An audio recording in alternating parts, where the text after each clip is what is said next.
Hi, we are going to be spending the next several weeks in social group talking about how to make and keep real friends, like friends that are actual, on purpose, real solid friends in our lives. So I think as well-meaning adults, there are a lot of mistakes that we make in teaching our kids or trying to comfort our kids around friendship that can cause a lot of confusion. So even just the way that we use the word friends can be confusing to kids. I think a lot about back when I worked in an elementary school. And when I would go into the building to do a social lesson, I would say things like this to the group of kids. Can all of my friends please join me on the rug? Here's the problem. When kids are in grades like kindergarten through second, they really do consider each other all friends in their classroom community. And they don't think it's weird for a teacher to be standing up there talking about everybody being friends. It's pretty normal. It's something that we do kind of nicely instead of saying boys and girls or kids, all of my friends. The tricky thing is that sometime around third grade, the friendship dynamics, the social dynamics in any elementary school classroom or any community of kids around that age is going to start to shift. So kids are not just friends because they are next to each other anymore.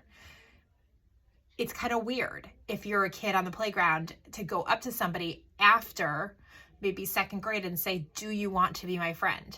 It makes everybody go. The challenge is that for a lot of our kids who are a little bit more heart-centered and vulnerable and just keeping it real like that, they can get shut down again and again and again and not understand why. Sometimes they get up through middle school and they're still referring to kids that maybe were in their preschool classes, or if their parents were friends with each other and they just kind of played together, they'll still consider those kids their best friends. There's like a sweetness to it, but it's really not fair because that's not how it is. And a lot of the kids around them know exactly that that's not how it is. And they're missing some key information.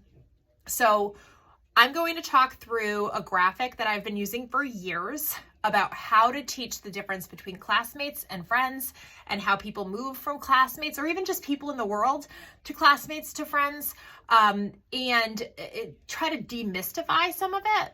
We're going to spend several weeks breaking this graphic down, but I wanted to give a basic overview. We call this the friendship sequence. So years and years ago, I used to use a graphic that was in a book by Michelle Garcia Winner and Pamela Crook that showed what they called a friendship pyramid with different levels. And I'll show you the graphic here.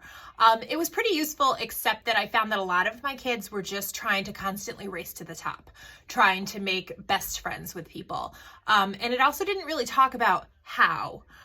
So over the years, I've developed this graphic that hopefully helps kids break down the parts and pieces of friendship and how they move through it.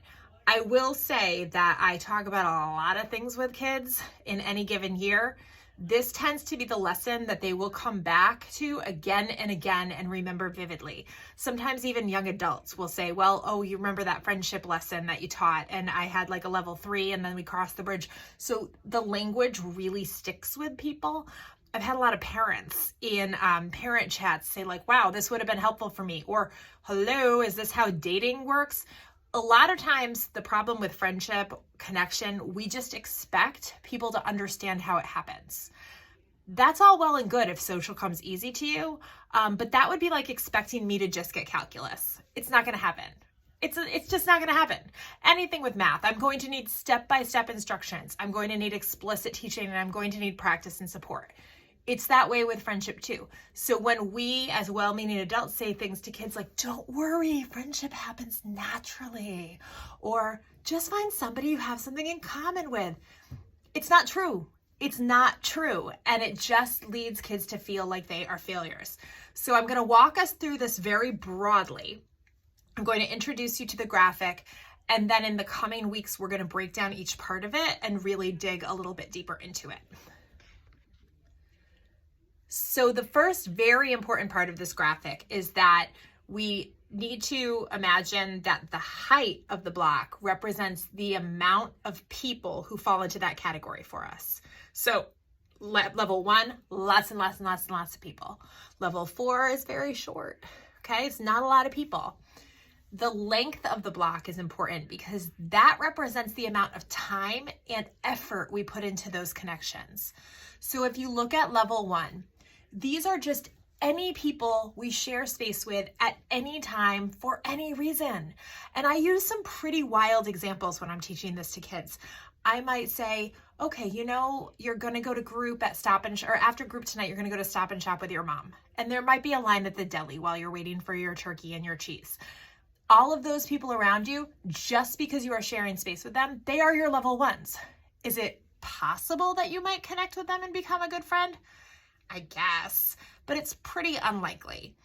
But we still try to make sure that we're not fighting openly with our mother, that we're not burping out loud in the grocery store, that we're not being kind of gross because we think about what people think about us when we are near them. So anybody who's sharing space with us is a level 1. So level 2 is where things get more interesting, and that might be where adults might use the word acquaintance.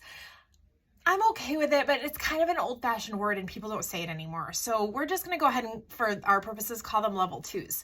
These are any people that we see automatically again and again, that we share space with again and again. So obviously by default, it's anyone you go to school with. It's your classmates. It's the kids at group.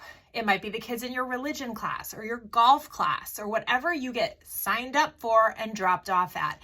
If you go to any kind of a religious community, everybody is automatically your 2s if you see them automatically and again and again. 3 is, again, people that you see automatically again and again, but also that there's some sort of a spark there. Now, I don't really say spark to kids because that is hard to define. So what I will say is a common interest, a shared interest, some sort of a connection. You might see the same kid at gymnastics every week and notice that he tends to wear a Pokemon shirt. You also like Pokemon. That's somebody who could become your level 3. You start talking about Pokemon. When you're at gymnastics, you always go to him first because that's your buddy. You can't wait to see him. He shares the same interest. There's a lot to talk about. So I could see where kids definitely start to talk about level 3 connections as a friend. It might be a school friend. It might be a work friend. We have level 3s in our lives. They're people that we get really excited about seeing at work, but we haven't made that connection outside of work. It's just somebody who we see automatically, but really, really enjoy them.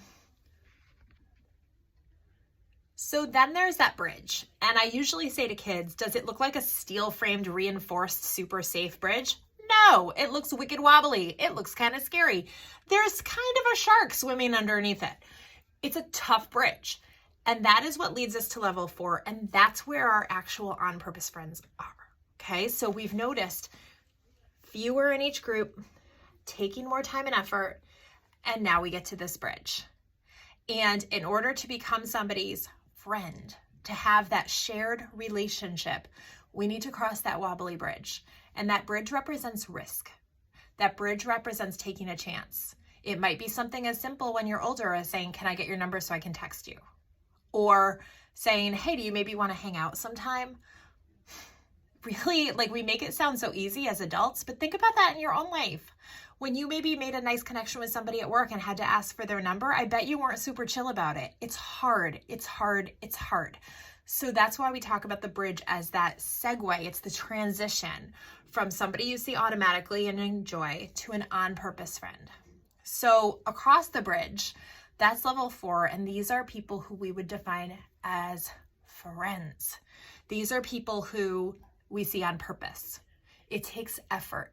We need to check in with them. We need to notice them. We need to remember when it's their birthday and then not just expect that it's like a tit for tat type thing. We need to actually really care and know that they care about us too. This takes a lot of time. And it brings me to that little stick figure up above with the scribble above its head. A lot of kids, a lot of adults, honestly, make mistakes around how many friends people actually have, okay? Spoiler alert, it's way fewer than any of us think. So I'm just going to use the standard example of a middle school kid for a minute. They look out over the social landscape of their middle school, and what they're really looking at is sort of this type of a graphic. Except kids move in like chunks in groups in middle school, and our kids are looking out and seeing just these giant herds of children, and they're assuming that all of those people are their super close friends. But upon inspection and with maturity, we know that in that giant group, there's a whole lot of drama, a whole lot of backstabbing, a lot of mean. There's people who don't really know each other very well. There's little pairs of friends who've been together for a long time who kind of glom onto the next group of friends. Not everybody is a level 4 solid connection in that group. By default, really, most of us can only ever handle 2, 3, maybe 4 or 5 close level 4 friends. It takes effort. We don't have enough time in our lives to have that many level 4 friends. So demystifying the mistakes. So there are 3 common mistakes. There's the guy with the little swirl above his head, helping kids understand we really are aiming for like 2 close friends. And parents, I know what you're going to say. I just want my kid to have 1 close friend. I will always forever say to you, that is the wrong strategy. We need 2, because Murphy's Law, and it's funny, but it's not. As soon as your kid has that 1 close friend, that kid's parent gets transferred to St. Louis and they're gone. So we need to foster 2 friendships. Doesn't necessarily need to be a triangle of friends, but we need more than 1 that we're working on maintaining. Okay, let's talk about that little blue guy on block 2. So remember, I'm going to remind you, block 2 is when we see somebody again and again, just automatically, okay? A classmate, we don't really know what their interests are yet. Our extroverted kids or extroverted people, they will start to notice people who they might have an interest in connecting with.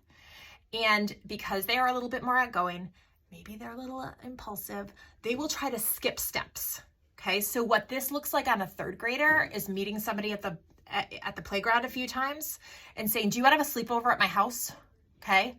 What this looks like on somebody who's in their early 20s at a bar is maybe saying like, I really feel like a connection with you. Can we go out on a date? Both. The result is that the person feels awkward and doesn't know what to say. So with our more outgoing kids, we, in our little more impulsive crew, we need to help them to pump the brakes, know where they're at, and take a second. Okay, let's talk about the backwards guy at level 3, because this is what I see by far the most frequently. It's the most what I feel in myself, okay? This is not just about kids, this is just about people. So the backwards guy at level 3, what he's doing, or she, or they, what that person's doing is they've gotten through level 3, they know that they really connect with a person. It's pretty much going towards friendship, but they're afraid. It's like they're stuck in cement. They cannot cross the bridge. Why? I don't know. Maybe they're afraid that if they'll say, do you want to come over to my house? And the person will be like, I'm busy. Maybe they have had a friend and they got kicked off the bridge. Maybe they're not sure. Maybe they're just nervous. It is so vulnerable to try to cross that bridge. So plenty of us just have a seat and never go across. All right, so I know I have thrown a ton of information at you, but we are going to unpack this week by week by week. I just kind of wanted to give you a broad brush overview of this graphic that the kids are going to be using so much in the coming weeks. If you have questions, always, if your kids are in my social group, text me, email me. If you're on social media right now, feel free to drop a question in the comments. This little graphic has been modified and has evolved so many times over the past 10-12 years, and it's because I've been hanging out with kids and listening to what they're saying and their experiences, and they help me make it better so that other kids can understand it better. So please don't hesitate to shoot out your own experiences. This is certainly not me saying this is the way it is and it will always be. No, being a person in the world and connecting with other people is really, really hard. So it's just a little tool to help us take the "it happens naturally" out of the equation.